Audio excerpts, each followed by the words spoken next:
tõde või vale? Annan sõbrale sularahas laenu ega tee temaga kirjalikku kokkulepet.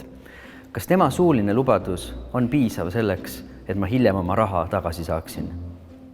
Kuna seadus ei näe laenulepingule ette kohustuslikku vorminõuet, siis iseenesest on ka selline kokkuleppele sõbrale täitmiseks kohustuslik ja ta peab oma lubadust täitma. Selline kokkulepe põhineb aga usaldusel ning see on piisav, kui sul ei ole oluline, kas sõber raha sulle tagasi maksab või mitte. Kui aga tegemist on märkimisväärse summaga ja sulle on oluline see raha tagasi saada, siis oleks mõistlik istuda sõbraga maha ja panna see kokkulepe kirja. Samuti oleks mõistlik kanda raha sõbrale üle pangakontole, mitte anda sularahas. Kirjalik kokkulepe ja pangakonto ülekanne tagavad sulle tulevikus selle, et kui sõber oma lubadust ei täida, siis kohtu poole pöördudes on sul olemas tõendid, millega kohtule kinnitada, et kõik see on nii juhtunud, nagu sa väidad.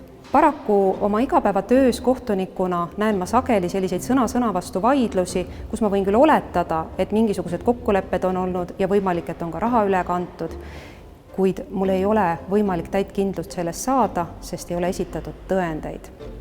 Hiljaaegu oli minu ees üks kohtuvaidlus, kus sõber soovis teiselt raha tagasi saada. Tema väitel sõlmisid nad laenulepingu ja ta andis sõbrale laenuks 300 000 eurot. Sõber eitas raha saamist ja ütles, et ka sellist kokkulepet ei ole nemad sõlminud, vaid neil olid hoopis teistsugused kokkulepped. Sõbra väitel panid nad rahad kokku selleks, et kaevandada bitcoine ning saada tulu ja jagada see tulu omavahel ära, kuid äri ebaõnnestus. Õnneks oli see sõber paar aastat hiljem kirjalikult kinnitanud laenuna raha saamist ja see kohtuvaidlus lõppes laenuandjale positiivselt. Samas, kui tegemist on juba sedavõrd suurte summadega, siis tasuks laenulepingu sõlmides igal juhul mõelda ka sellele, et sõlmida tagatiskokkulepped.